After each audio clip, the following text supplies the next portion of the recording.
Hello, everyone. Good afternoon. My name is Anastasia Leffis, and I am a former Luce Center intern. I'm also a senior at Benedictine College in Atchison, Kansas. Today, I'm very honored to introduce Isabel Brown as our next speaker. Isabel gives a voice to our generation on her Daily Wire show, The Isabel Brown Show. Having published multiple books regarding her own experience facing leftist bias on a college campus and highlighting the role of Gen Z in the conservative movement, Isabel has lived the struggle and is a confident leader and example. Most significantly for many of us, Isabel is unashamed in proclaiming the truth of her faith and living it out loud. Isabel has worked with the Daily Signal, Turning Point USA, PragerU, Students for Life, and Live Action to further conversation and courage among young Americans. While she has already received degrees from Colorado State University and George Washington University, she is currently pursuing a second master's degree in theology from Notre Dame. Isabel and her husband Brock have had the blessing of welcoming their first daughter, Isla. I personally have had the privilege of hearing Isabel speak live before, and am thrilled to once more hear from a woman I admire so much, a woman who is brilliant, faithful, and genuinely influential. Please join me in welcoming Isabel Brown.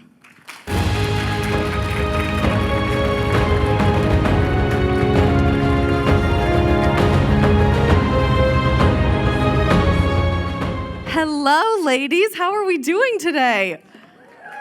Oh, come on. I know we're tired after lunch. Is everybody having an amazing College Women's Summit so far?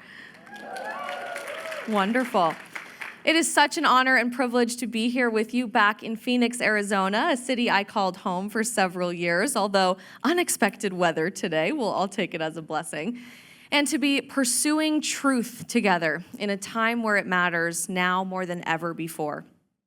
I spent a long time thinking about what I wanted to share with you this afternoon, especially because in the last few weeks, it's been obvious to all of us that we have woken up in a new world, a world that has changed forever and doesn't feel the same as it did a few months ago, a few years ago, or certainly reminiscent from our childhood. But this isn't a new idea, the world changing over and over again.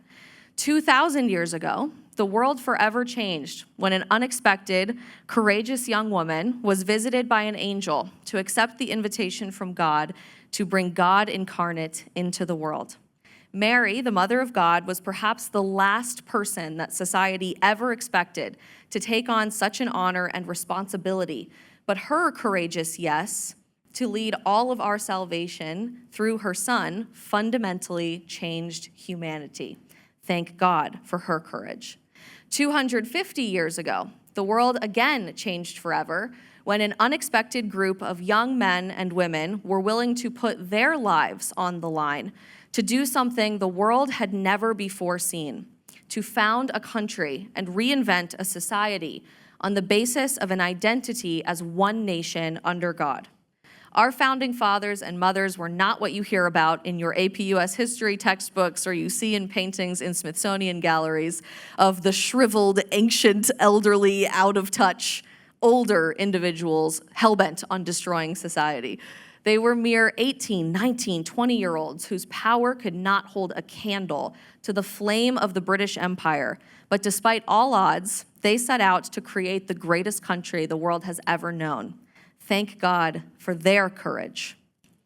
4 weeks ago, our world forever changed when someone possessed by the forces of evil viciously took the life of our friend and the leader of the young conservative movement, Charlie Kirk. We remain utterly devastated today, a month later, continuing to figure out how to put one foot in front of the other.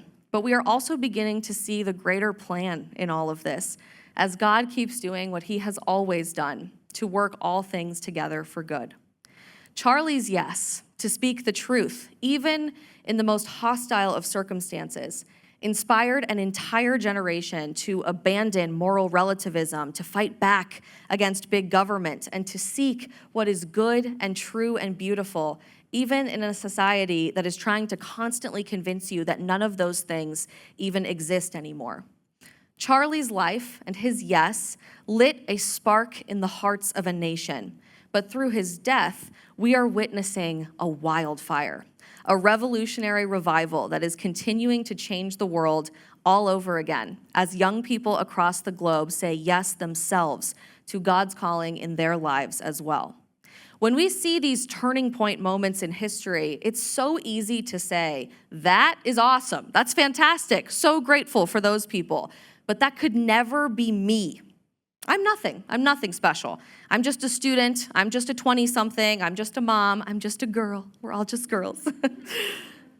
But the longer I continue to study the history of our nation and the world and watch history play out right before our eyes in real time, the more I realize that the most impactful, influential voices in all of our human story are not uniquely called to greatness. We all are.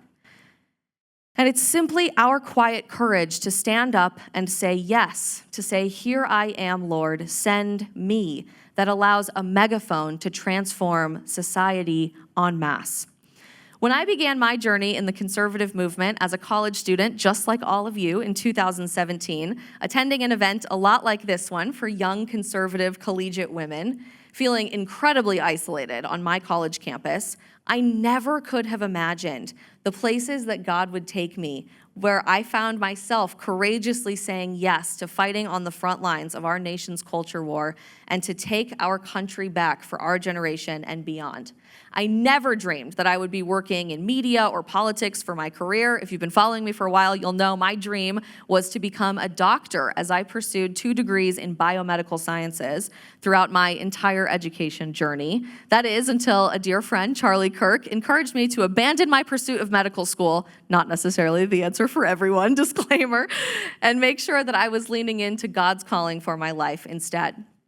In my wildest dreams, I could have never prepared to have the platform that I do today with my show at the Daily Wire and on short-form Instagram and TikTok videos, seeing God grow an Instagram account completely organically from about 100,000 followers to well over 1 million in just over a year, as I simply sought to make people laugh, to give them hope, and to share the truth with them in real time, every reel at a time.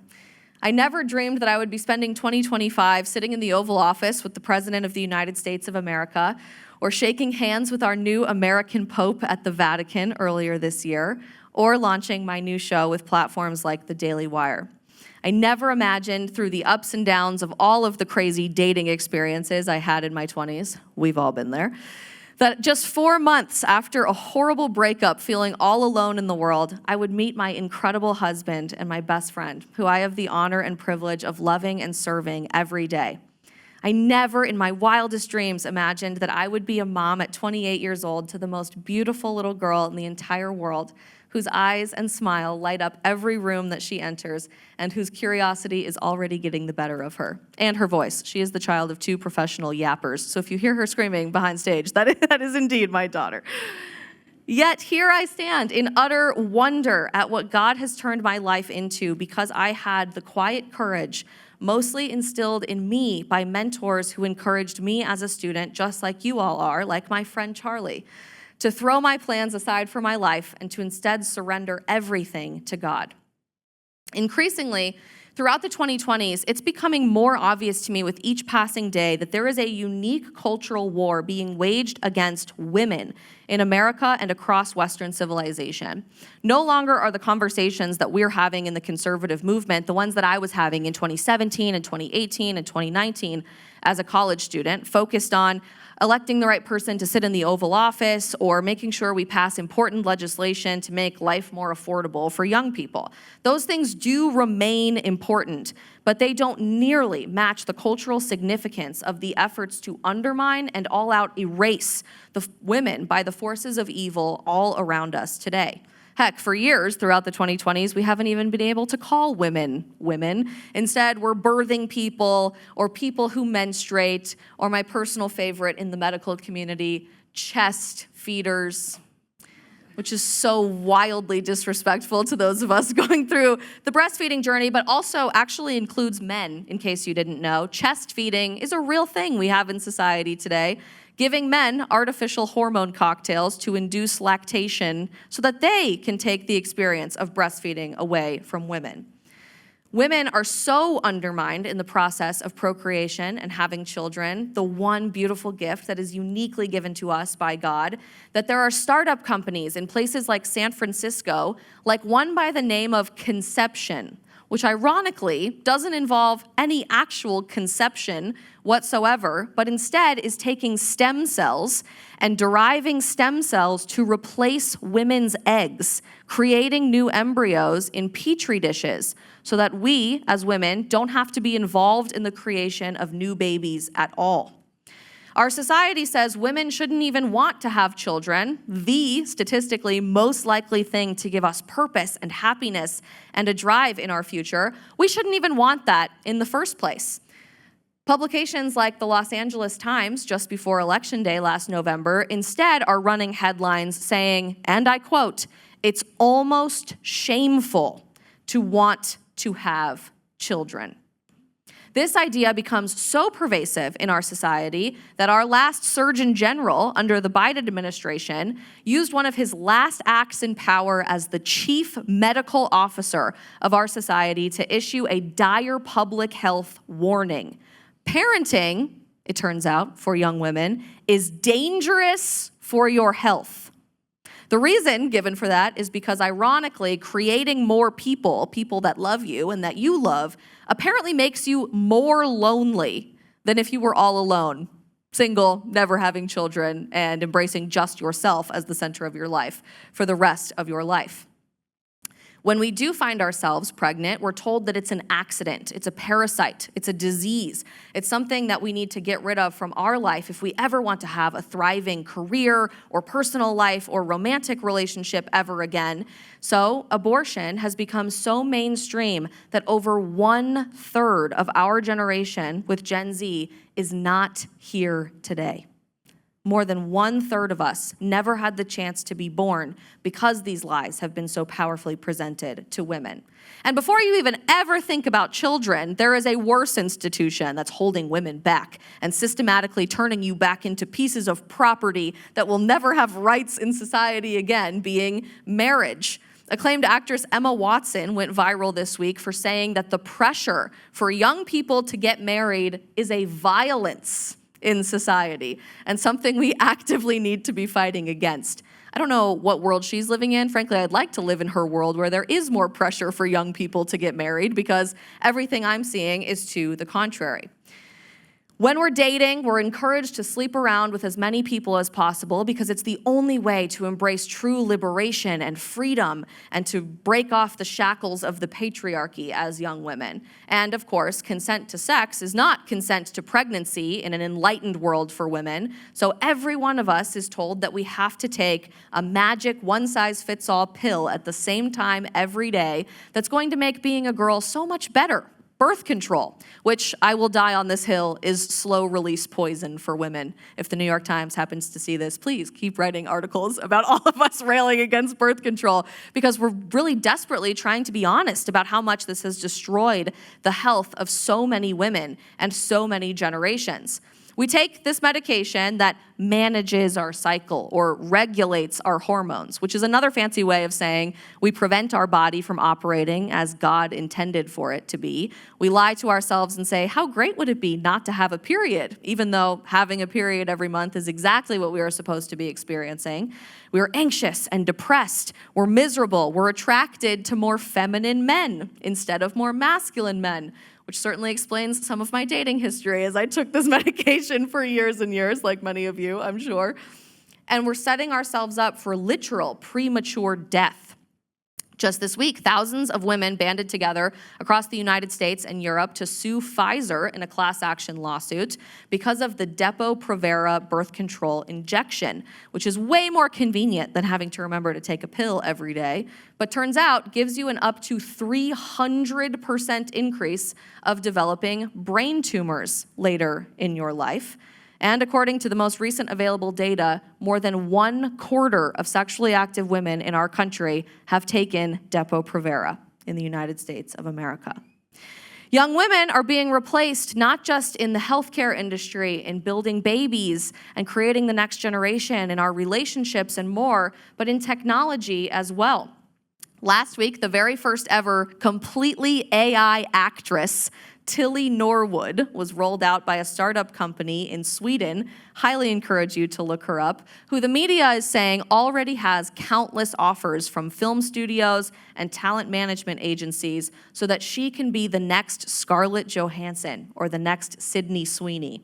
I guess being a real woman is so radically offensive to our society that instead we will just AI generate the perfect one instead. And more than 1/4 of the young men in our generation have been so seduced by AI that they are currently chatting with AI girlfriends regularly to experience intimacy, love, and romance, not through something real and tangible and meaningful, but instead something that is coded through an algorithm, something cold, removed, and impossible to replace the real thing. We could keep going with 8 million other examples, but one thing is very, very clear to me. The so-called pro-woman progressive left is waging an all-out war against women in every facet of American culture, not just to attack us and to take us down a peg and ironically create second-class citizen status for women again, as they claim to be fighting for equality, but to erase us entirely. From the internet, from the entertainment industry, from academia as men take over our sports, from political opportunities as we allow men to speak for us, and even from marriage and having children to begin with. The world will tell you, and our culture will tell you, all women, the answer to our oppression is to get angry, to scream, to take to the streets, to wear knit pink hats, to be a nasty woman. But today, here at the College Women's Summit, we have an opportunity to ask ourselves how not the world would want us to respond, but how God would want us to say yes, to say, here I am, send me, and to change the world like the men and women of courage who came before us at every great turning point moment of history. I have the incredible honor and privilege of reaching an astronomical number of people with my content every day, which is amazing and a total dream job and very glamorous sometimes, but it's also a massive responsibility to see an Instagram analytics notification pop up that 70 million people watched our Instagram reels in the last 30 days. It's a huge weight to bear, knowing that you have an opportunity in whatever sphere of influence you have to influence the people around you towards what is good or toward evil, to bring benevolence back to society or to keep leaning in to the destructive forces that are tearing our society apart day by day.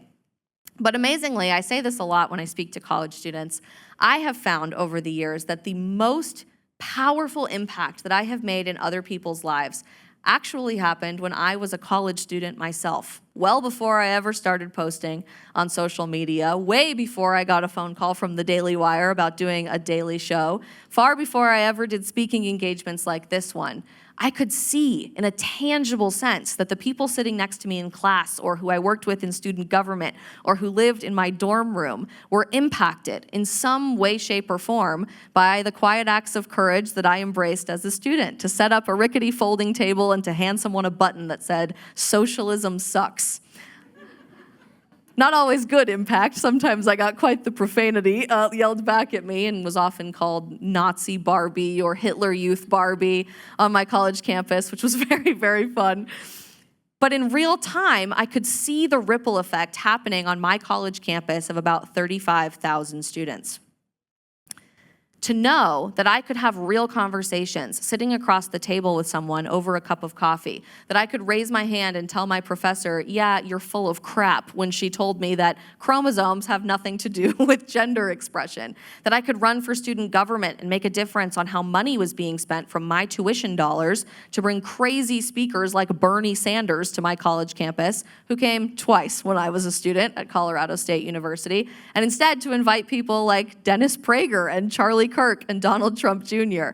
I could see a real conversation happening right before my eyes at church services, in my classrooms, in lecture halls, at silly club meetings over a box of pizza with somebody that I'd never met before. And even though I never knew how that would play out in the long term, I knew that I had a sphere of influence well before I called myself an influencer. 99.99999% of the time, you will never know those seeds that you have planted in someone else's life. To know that you could have made somebody think about something differently, to maybe change who they're going to vote for next election, to change if they believe in a higher power or whether they go to church on Sunday. But every once in a while, God gives you a beautiful window into seeing that impact years down the line.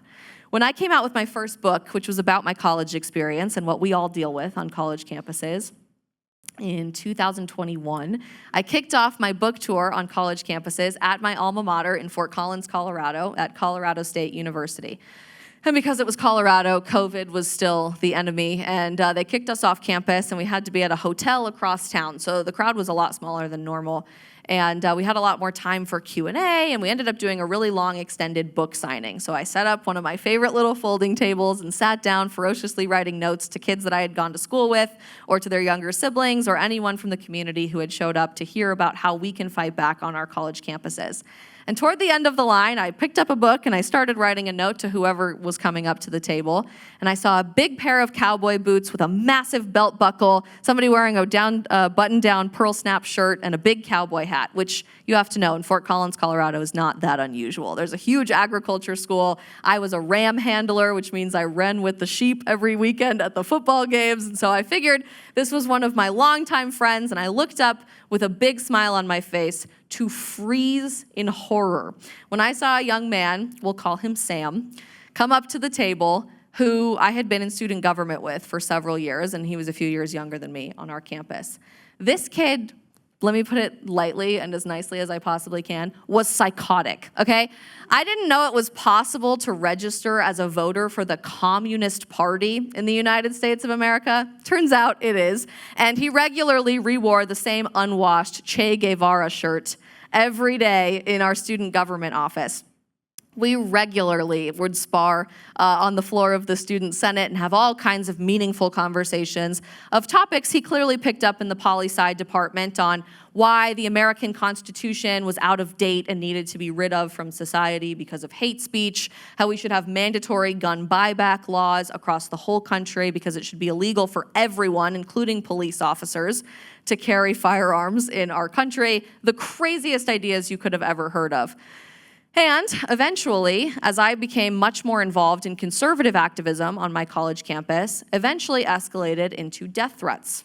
This young man had sent a text to a mutual friend of ours who worked in student government with us together that Isabel Brown is an effing Nazi. How many millions of Jews have to die before we realize all Nazis deserve to be shot in the effing head?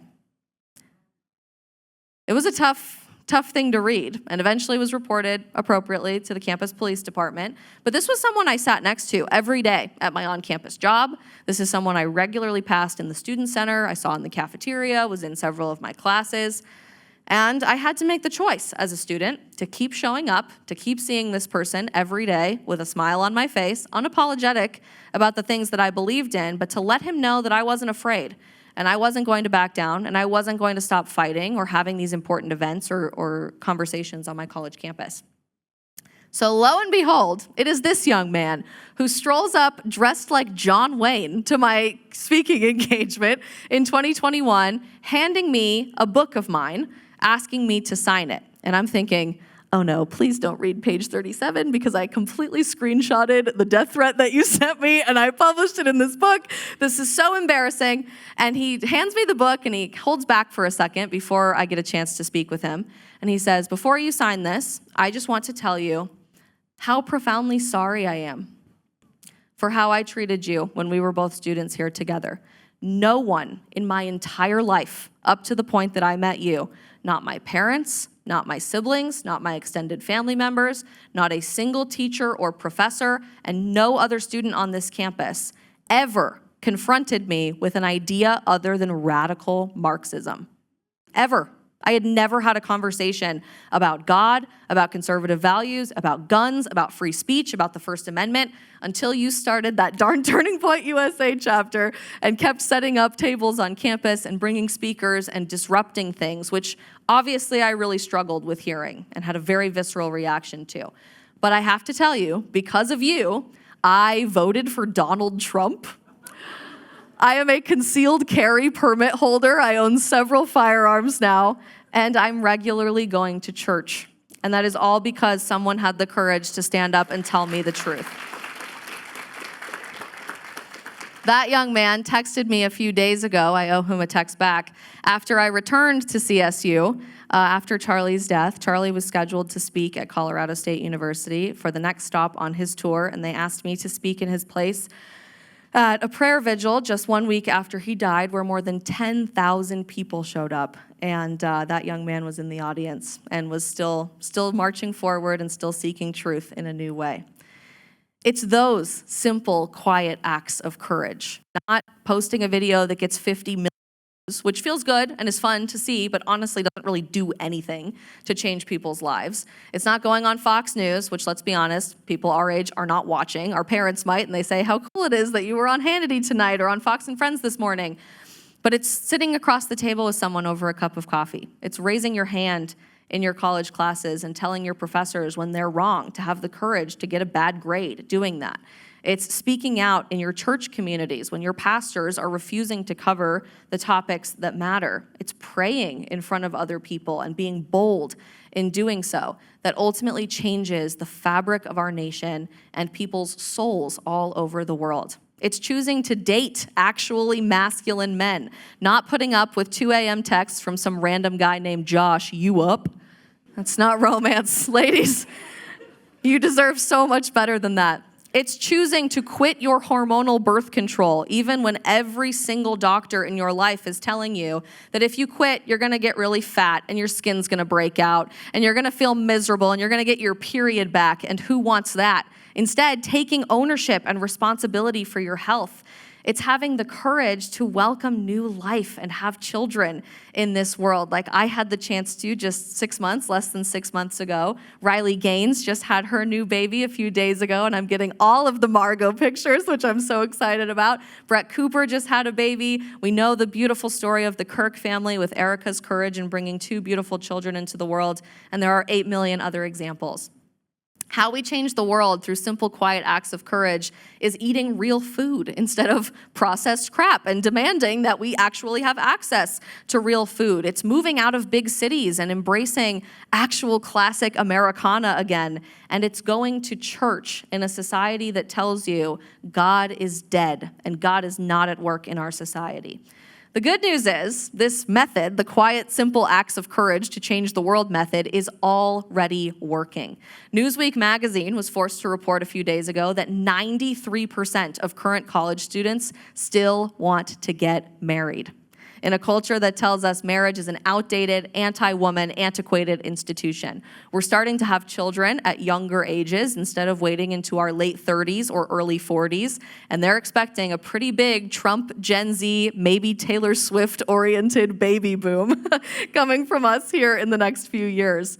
Young people are embracing faith at a rate no one ever expected. In the last year alone, calendar year, the number of young people who identified as Catholic jumped 6% in the United States. Bible sales are at record highs. In the last 4 weeks since Charlie's death, early estimates are saying church attendance is up 15% in the last month in our country, driven entirely by young people, by Gen Z. It's already working. And that's not to say that any of this is going to be easy. To the contrary, actually. It's going to be really hard. And I don't tell you that to scare you or to encourage you not to act. I tell you that so that we're prepared, so that we know how to put on the full armor of God every day when we wake up and to say, "Here I am, Lord, send me." I think as Christians, we've gotten so used to the idea that our faith is normal in American society because that's kind of the way it always has been. Every store sells you Christmas products every year. We all take Easter break off from school, even in the public school system when we're not really celebrating Easter. Everyone you know wears a cross necklace around their neck or has some sort of cross tattoo, even if you know that they're not really a practicing Christian. And so you expect that our society is going to be largely embracing the values that we believe in and the pursuit of truth with a capital T by the name of Jesus Christ that we wake up every day as young conservatives to intentionally engage in. But to the contrary, it was Jesus Christ himself who repeatedly promised us that when we pursue truth, when we dare to speak the truth to a world that's rejecting that concept, when we go and make disciples of all nations, we are going to be hated for it. Not casually brushed aside, not ignored, hated. Matthew 10:22 has Christ telling us, "You will be hated by everyone because of me, but the one who stands firm to the end will be saved." Whew, everyone, even people that you think might be on your team or on your side. John 15, verses 18 through 20 says, "If the world hates you, know that it hated me before it hated you. If you were of the world would love its own. But because you are not of the world, because I chose you out of the world, therefore the world hates you." How many of you have been called transphobic or homophobic or white supremacist or racist, raise them high, or anti-woman? And it's always men who call us that. And I thought no uterus, no opinion. But I guess you don't need a uterus to be a woman now. It's very confusing. I don't follow the science as long as it's the left leading that these days. How many of you have been told that you're a bad person, that you're evil, that you're violent for the things that you believe in? Ironically, these people call everything violence except actual violence, so make it make sense. But every time you receive those messages, those comments, that verbal feedback from people in your community, when people scream at you on your college campus, when you get a bad grade on an exam or in a class, when you have friends who choose to walk away because I never really knew you. The number of times I have been told that from friends of 20 plus years because all of a sudden I'm still a conservative. Shocking. Every time that happens to you, you should take that as a giant flashing marquee sign, airport traffic controller sign that you are running in the right direction. Do not seek the approval and the adoration of this world. Take the opportunity to try to make this world a little bit more like the next one. Because if we've been reminded of anything in the last 4 weeks, and it's something that really is still sinking in for those of us who know and love Charlie, it's that this world is not our home, ultimately. We are never guaranteed tomorrow. And by the grace of God, hopefully we live to 100 years or beyond. I was in Idaho yesterday celebrating my grandparents' 70th wedding anniversary, which apparently less than 1% of all marriages ever reach because there's so many different statistics that have to play into you making that number. But I just remember thinking, this is such a rarity. None of us are guaranteed that. We could get hit by a bus tomorrow. Hope that doesn't happen. We could lose our country tomorrow. We could have the law prevent us from practicing our faith tomorrow. We could be brutally assassinated tomorrow. Because the thing is, they didn't kill Charlie Kirk because he was talking. They killed Charlie Kirk because all of us were listening. And if we've learned anything in this process, I think in the last year, we were all shocked to discover how many people would be okay with assassinating the President of the United States. But this year, we discovered how many people would be okay with assassinating us, with you and me, and people who believe in the pursuit of truth, in goodness, in God, and our ability to speak up and to fight back every single day. That's a hard pill to swallow. And I think it's one that we're all going to have to grapple with over the next few months and years, not in a scary way, but in an inspiring way, to know that every day we have the opportunity of a blessing before us, of a 24-hour cycle, where we can change the world fundamentally by just having the courage to stand up, open our mouths, and speak. Especially for young women, it's a radically countercultural idea for us to realize that our lives are not about ourselves. We are encouraged at every single turn to believe that it's all about us, that our career has to come first. I'm entitled to certain things. I have a treat myself day and I can buy myself whatever I want. I don't have to sacrifice for myself, for my relationships, for my children. I don't even want those because it's too big of a sacrifice, is the message we are told, and especially for our society and world. But since becoming a mom, especially, I have had a slap in the face realization that life is not about me. You want a full night of sleep? Yeah, good luck. I've been told I don't have that for the rest of my life because even when your kids are all grown up, you're laying awake at night worried about them years after they ever move out of your house.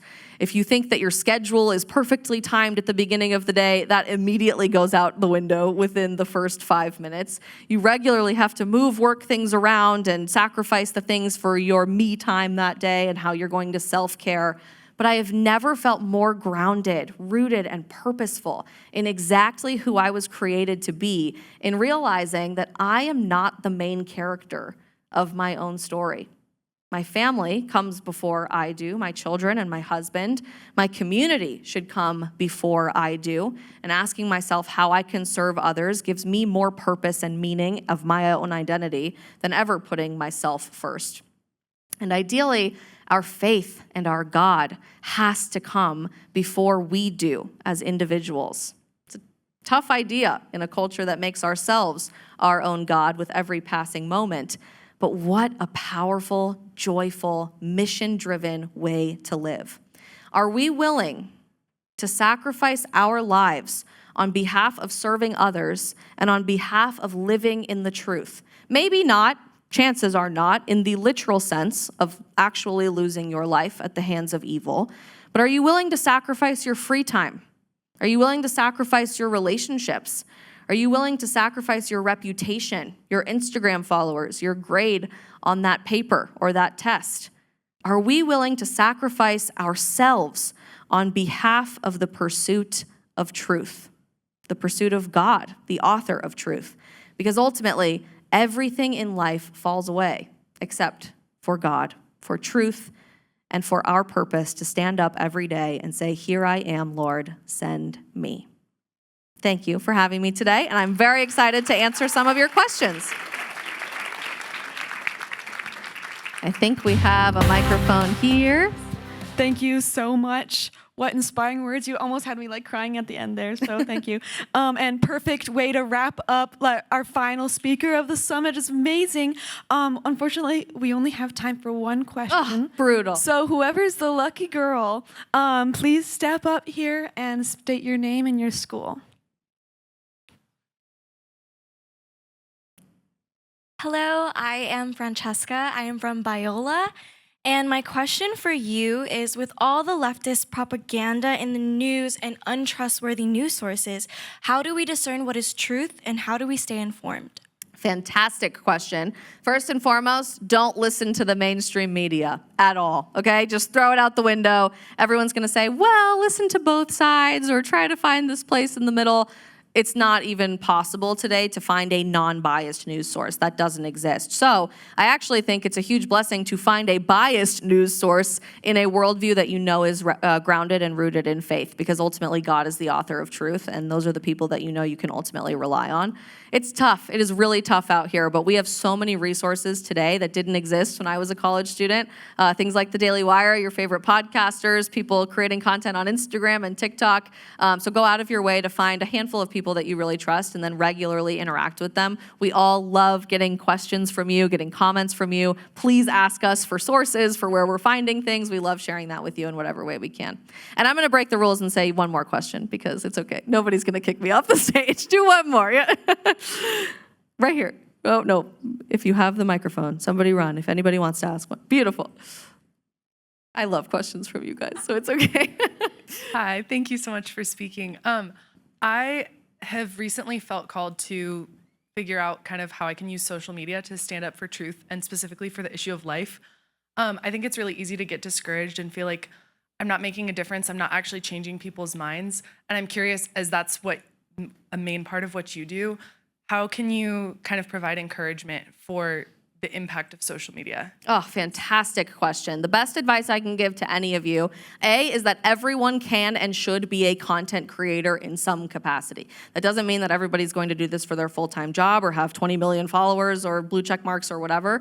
But think about the number of people sitting in this room. If you said something on stage to the number of people sitting in this room and it impacted 2% of them, you would feel incredibly honored, privileged, moved that your voice made a difference in somebody else's life. For whatever reason, because social media is so big, we think to ourselves, unless something gets 1 million views or unless something goes mega viral or gets shared by Elon Musk or the President of the United States, then it didn't actually make a difference.